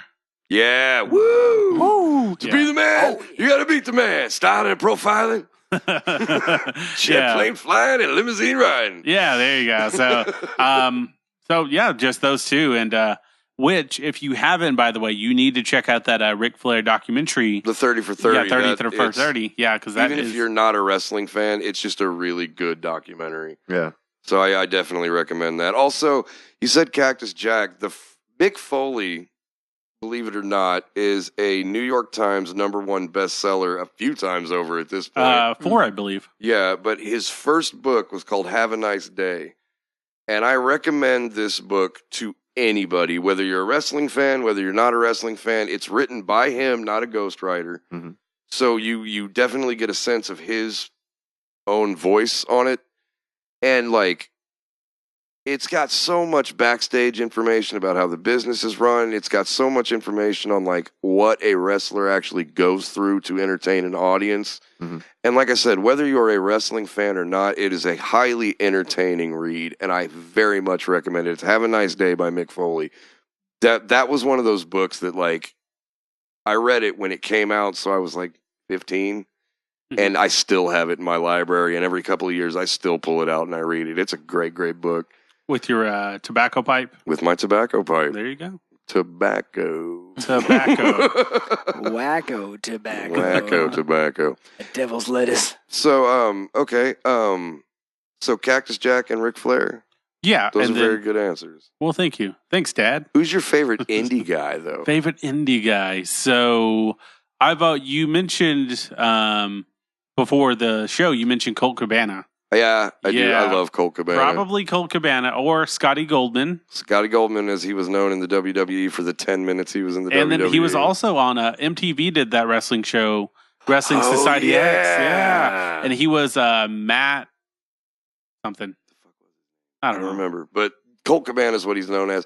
What the cool thing about Colt Cabana is he has, for those of you that don't know, he has a podcast that he's been doing since like 2007 that, like, he just changed formats, so now he's really kind of chronicling his own stuff. Yeah, that's kind of weak. It is kind of weak, but for the longest time, he was just interviewing other indie wrestlers. And it was one of those things that, like, really gave you an interesting perspective on the backstage workings of what the business is, what the actual business of pro wrestling is. Mm-hmm. And so, shout out to Colt Cabana's Matt Classic is his name. Matt Classic, that's right. There you go. So, and then he became Colt Cabana Classic for a while. Yeah. But, yeah, there you go. Boom, boom, Colt Cabana. Right. And then, but you mentioned, we were talking about this off the, when we were taking our break, All In. I did not get to watch All In yet. I'm going to, but, All In is very important in the world of pro wrestling because up until now, Vince McMahon has pretty much had the entire industry on lock. Mhm. Like nobody can compete with Vince McMahon on any level.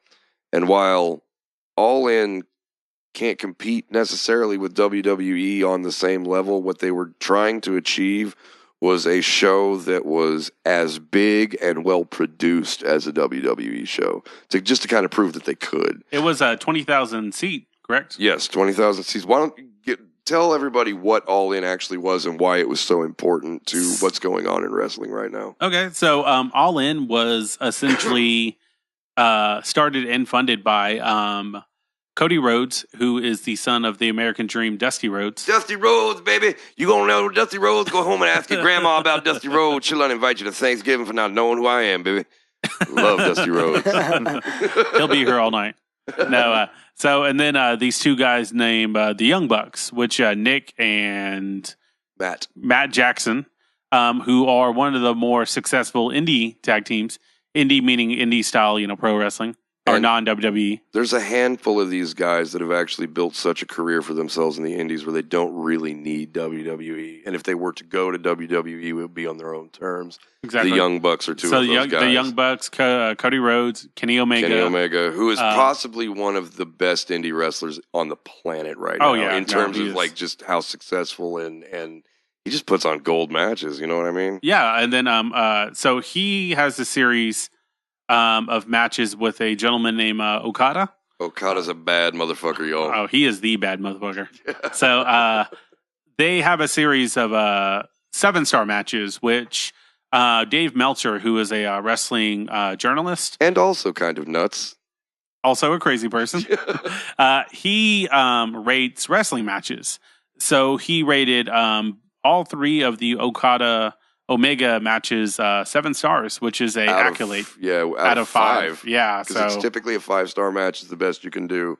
Kenny Omega and Okada have been doing, like, what they're doing is special. If you're a wrestling fan, what they're doing is like, this is like watching fucking Led Zeppelin take the stage for the first time or whatever. It's like they're changing the industry with these matches. It's like a sympathy. Yeah, a symphony. Yeah, exactly. Yeah, that word. But I mean, in terms of ring psychology, storytelling, athleticism, like it's all coming together for this perfect storm of some of the best wrestling in decades. Oh yeah. So with this second wrestling boom that WWE is experiencing, you're having all these indie stars that are just blowing up.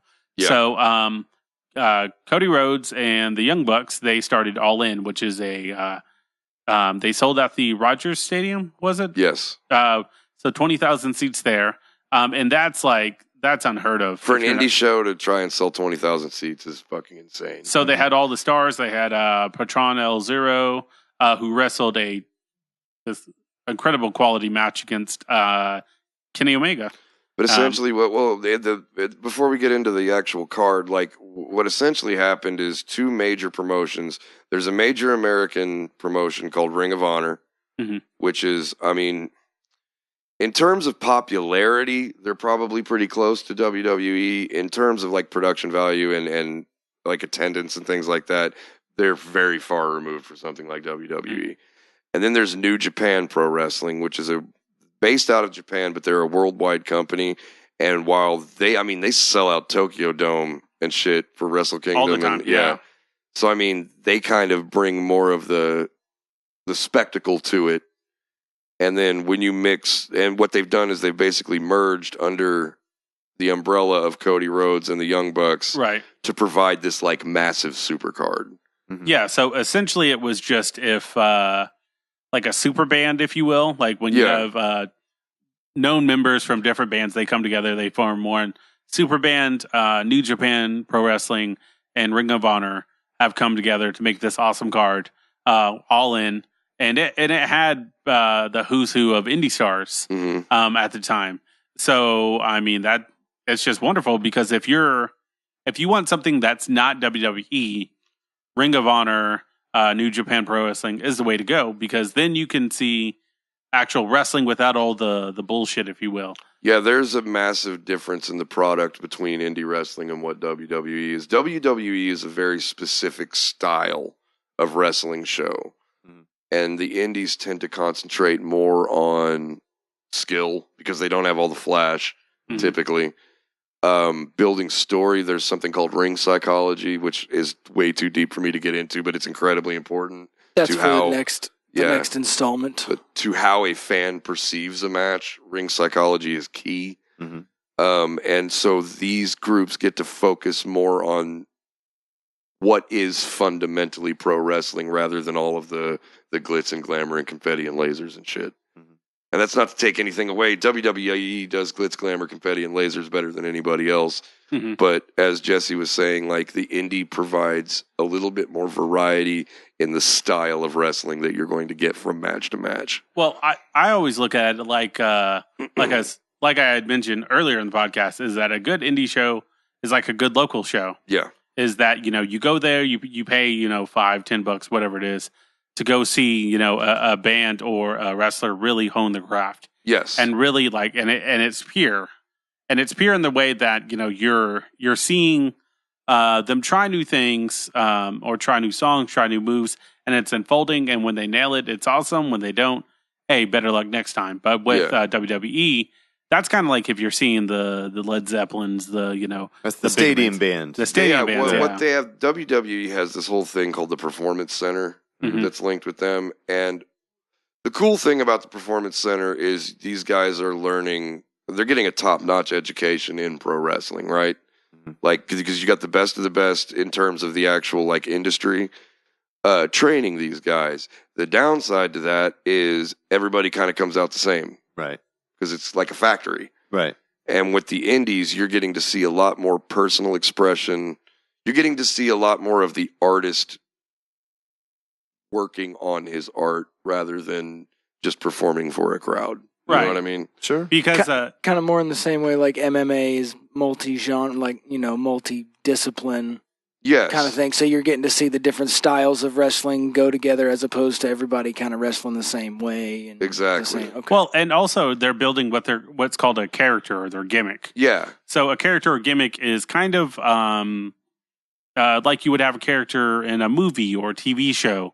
But they're I think pro wrestling for me it's a movie, TV show that's playing out in real life. Yes. So it's almost like a play, if you will. You go to a play, it's happening right before your eyes, it's unfolding. It's like that, but with chair shots, body slams, all that stuff. Yeah, no, that's exactly why I love it too, Jesse. So it is amazing. So you'll have a wrestler who's like Cody Rhodes' gimmick or character is that he's the American Nightmare because his dad used to be the American Dream. So he come out, he'll dye his hair blonde. He acts like an asshole. Yeah, he's a bad guy.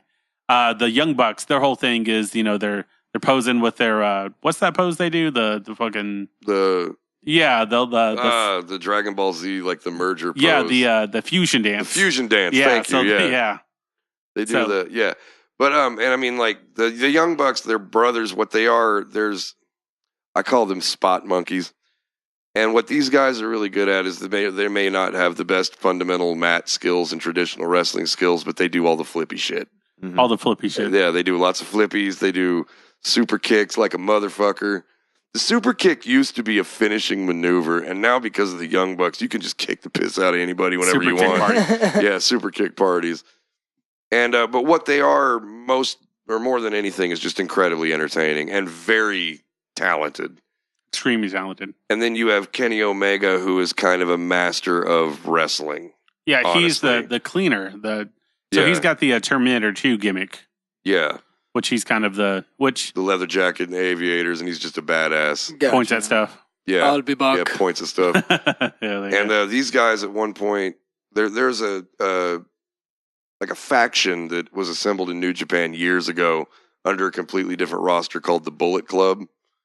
And essentially, if you were a member of the Bullet Club and you're an indie wrestler, that's like, you're kind of a made man at that point. Like, you can charge more for appearances, like all this kind of shit. But all of these guys were in the Bullet Club at some point. And now what they're doing is they're basically like, they're not directly competing with WWE, but they are definitely being like, hey, we're coming. Like, we're on our way. We will be competing with you someday.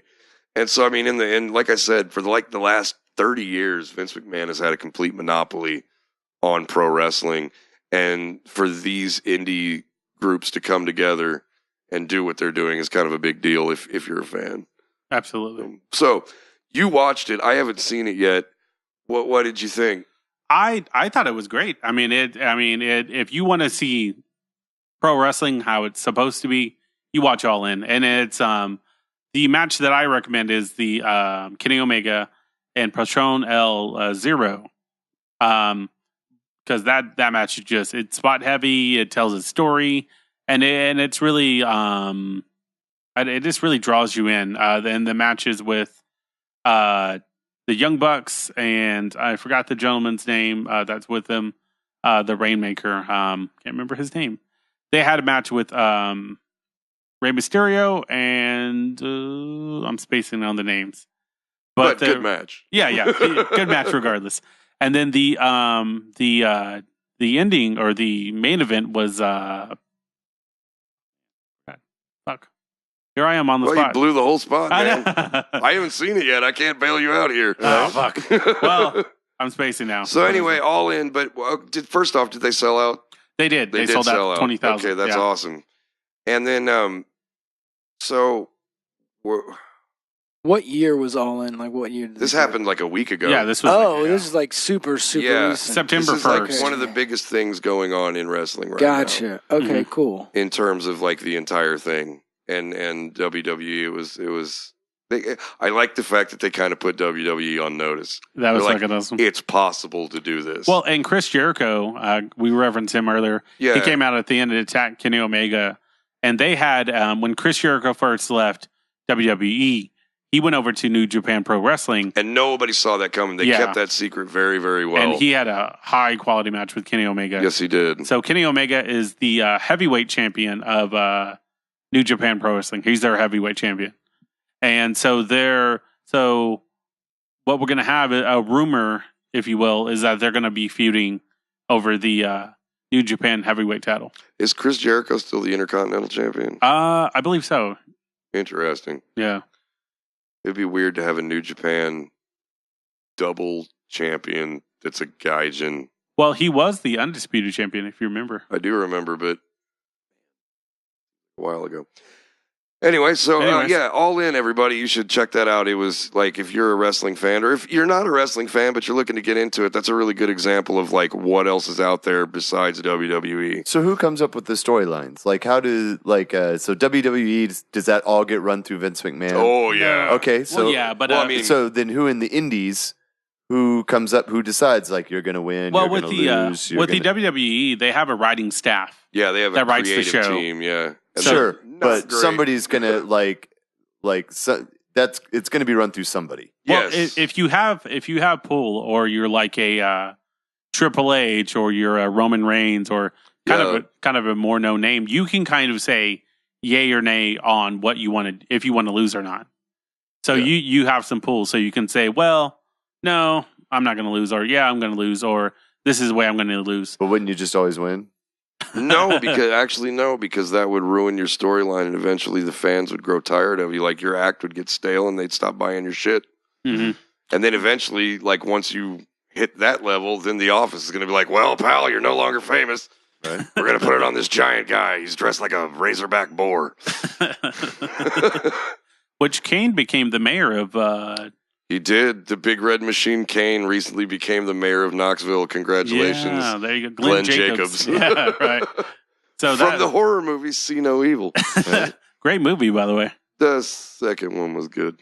I haven't seen the second one. First one was weak, but that chick was really hot. I don't mean to reduce her, but damn. Okay, we got a few more minutes left. We've talked a lot about wrestling. Let's talk about the reason you actually drove 2 hours to come here. I thought it was to talk about wrestling.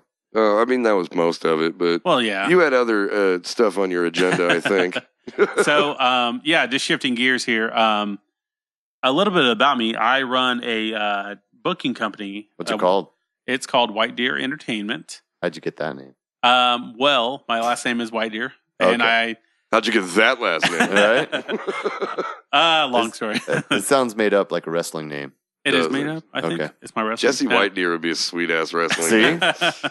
See? Maybe one day. I don't know. If this whole booking thing doesn't work out, you want to go into wrestling together? Yeah, if I can talk my wife into it. Like we mentioned earlier that I did some wrestling for a while, and then I did a death match, and my wife was not a fan.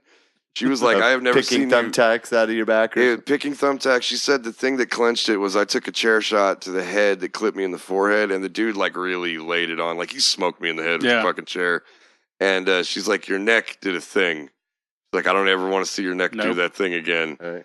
And so, like, now I just announce. Yeah, there you go. Much safer. It's still fun. She was like, if we get better medical insurance, go for it. Our medical insurance sucks. Do not make a habit of this shit. Fair enough.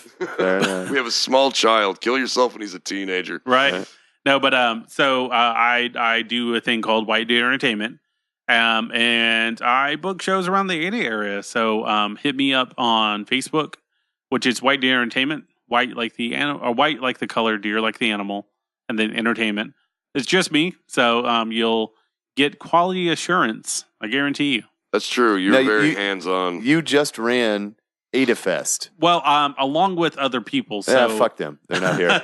So you ran by yourself AdaFest. I'm essentially the Vince McMahon. Put it all together. He had a belt and everything. Yeah, smacked him.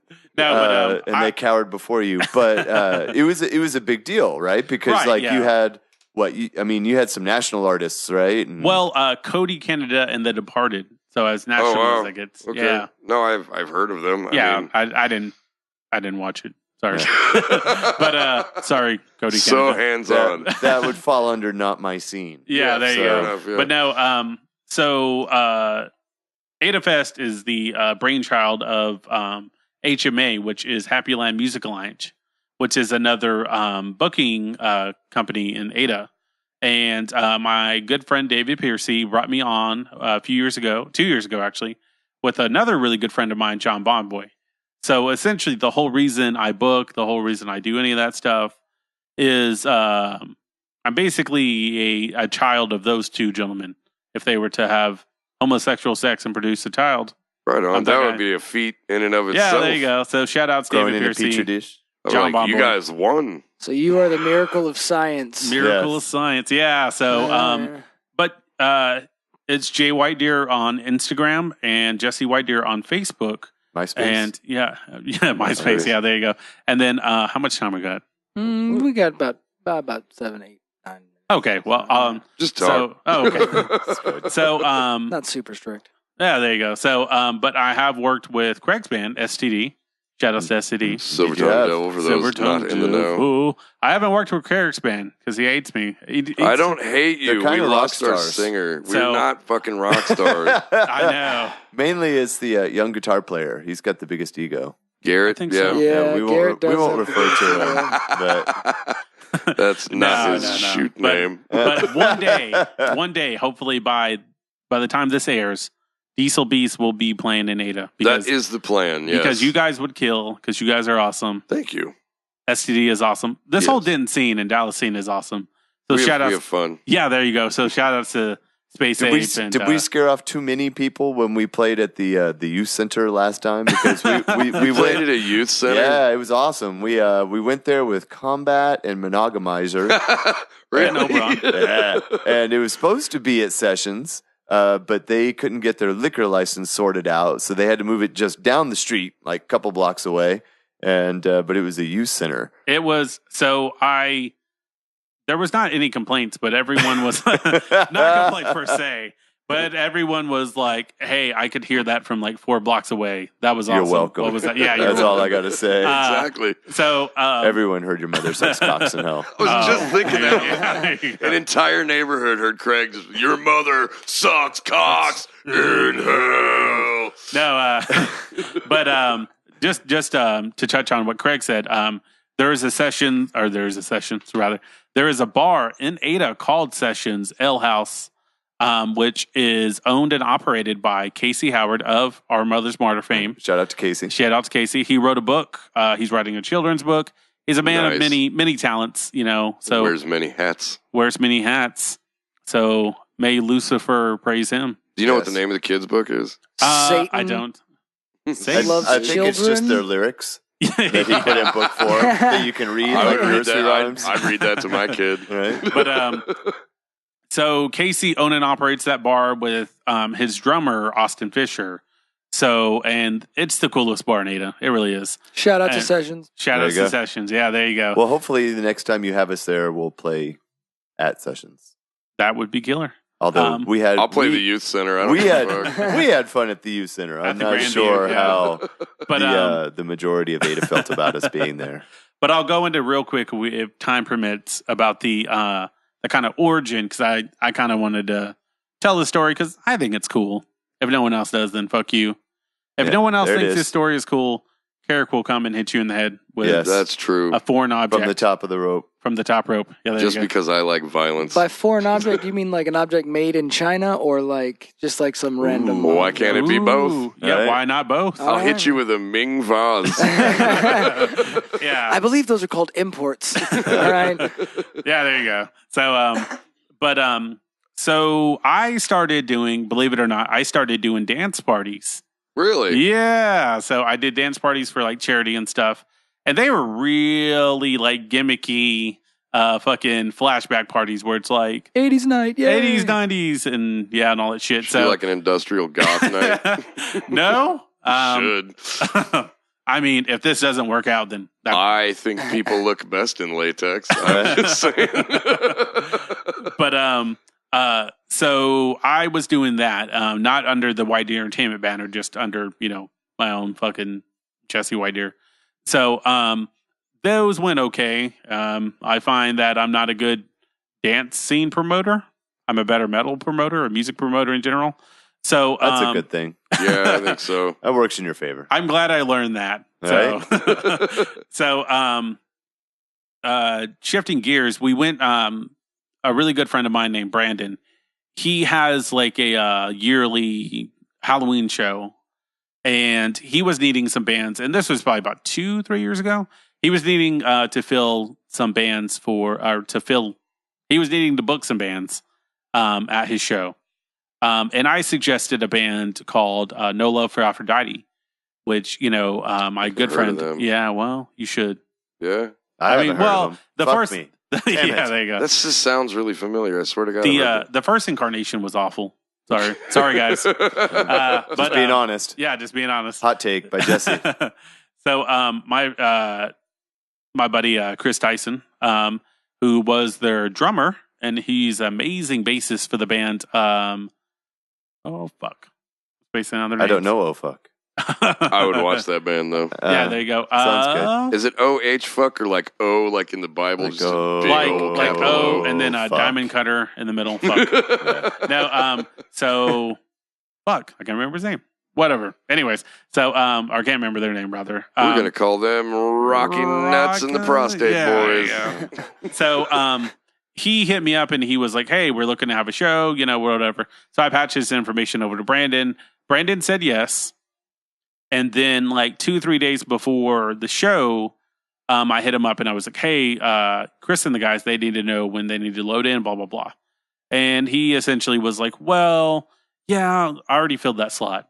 What? And I was, yeah. So I was like, sorry, Brandon, but it's true. And then, so he, so I felt really bad. So I was like, well, fuck. I'm going to go ahead and book a show and, we'll just fucking do the thing and I'll just see how this goes. So if that had not happened, I probably wouldn't be booking bands. But our first show was at the ECU Ballroom. And the ECU Ballroom is, you can't drink there, you can't smoke there. And it costs $200 to rent it out. That seems like a lame fucking place. They have straight edge shows there, I guess. Yeah, there you go. So, which we did have a hilarious fucking hardcore show. The one in Old we had one there. So, yeah, right. So, I booked No Love for Aphrodite. I believe Oberon, Earth Falls Before Me, The Tooth, which is an OKC hardcore band. Sweet. So They're called The Tooth. The Tooth. I They like are that. fucking amazing. Check out The Nice. Tooth. So I booked all these bands, paid $200 to rent the place out. Didn't make any money. So Because you can't smoke or drink there, Jesse. well, I know that now.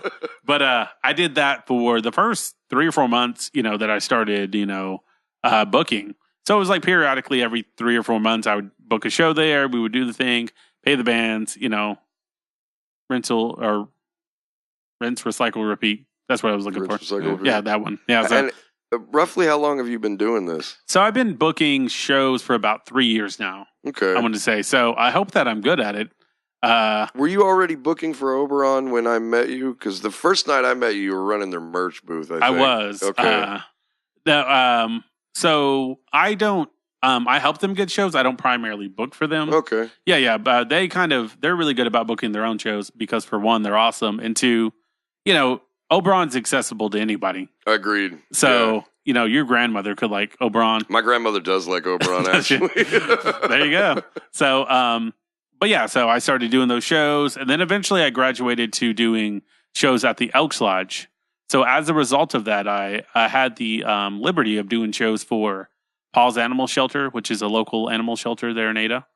The Family Crisis Center, which is a domestic abuse center for battered women. Shout out to them. And then one show that I was really proud of was my really good friend, my best friend actually, Logan Wood, the drummer for Oberon. His dad passed away. Yeah, great dude. So his dad passed away about a year ago. But before that time, to raise money, because he had passed away for cancer. Right. I remember that, yeah. Yeah. So before that time, we were kind of raising money for his medical bills. Mm-hmm. So we did a show at the Elks Lodge, and it was Pet, Our Mother's Martyr, and Oberon, and it was fantastic. A hilarious insight in that is that I got super tanked, and I got on the mic. I got on the mic? I got on the mic, pro wrestler style, and I was like, fucking Philip is a fucking great guy. Like, I'm so fucking happy to be here. Brother. And then his whole family was there, and they were just like, what's this guy doing? And then after I got off, I apologized immensely, and they were like, no, you're just passionate. It's cool. So... Hey, at least you didn't just get up there and be like, man, it should have been you. It should have been you. No, thankfully You're I all didn't do weak. You're all weak. that. But Puny mortals. rest in peace, Philip Wood. So. Rest in peace, Philip Yeah, Wood. shout I out think to that's a Philip really Wood. good way to leave it. We love Logan and just much love to him. So, Jesse, we'd like to thank you very much for traversing the landscape to come down and see us. I don't want to thank We will you. have a part 2. Yeah. We will definitely have a part 2. There's so much more we didn't talk about. Hopefully- I feel like y'all could have talked. Oh for yeah, no, we a while. definitely could have. I want to get our other resident sociologist, Dr. Paul Bones, on one of these conversations as well. He is quite opinionated when it comes to wrestling. As well as he should be. I agree. So great. Well, then we will definitely have you back on. And thank you so much for coming. Thank you, Thanks out. for Jesse. having me. And This is awesome. What sweet treat are you going to leave us Yeah, with? what band are you So- going to leave us with? I'll leave you with Cowdy, and he's out of Weatherford, aka Dakota Davis, and he's got more of an indie style folk feel to him, and it might be a little bit change up from all you metalheads, We do whatever the fuck we want. This is our show. But I think you'll enjoy it. So why are you picking him? Well, for one, he's amazing, but two, I think his music has a lot of layers and depth to it. You owe And- money. So Yeah. Well, I'm just kidding. I am his booking agent. So, Okay. So technically, sorry. he owes you money. Right? Yeah. So I'm just going to put him over, and why not? All right. Cool. Good All deal. right. Here's Cowdy, everybody. Thank you so much for being with us Thank today you. on This is episode 9. episode 9. As always, apologies to Oberon and hail Burger King. I don't know.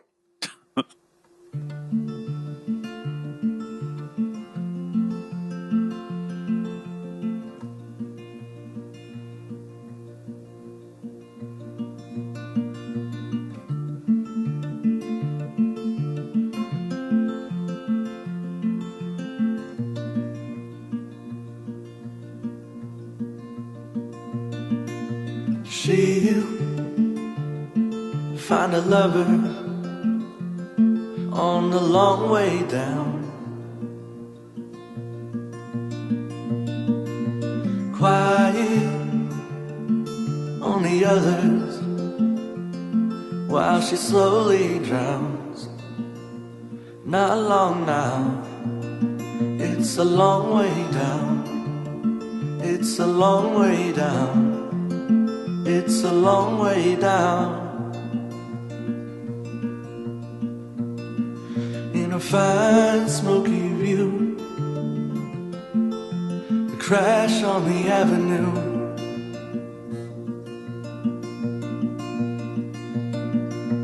Was this all for you?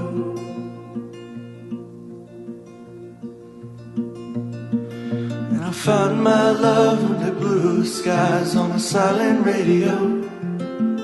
Gotta find a way to love her, or she'll leave me all alone. The choice is not from another.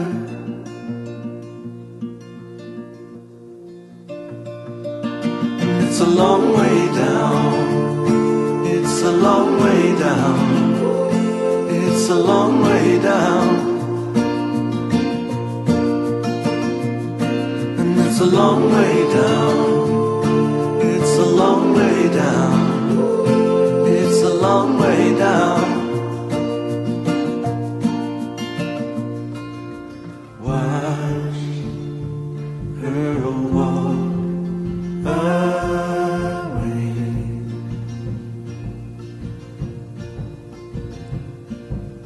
Are you still afraid?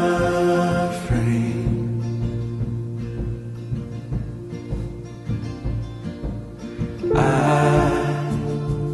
feel twice my age.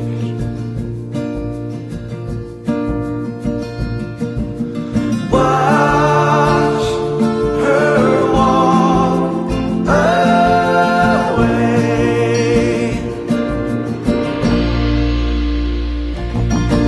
Watch her walk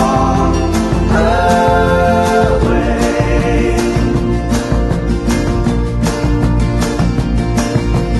Watch her walk away.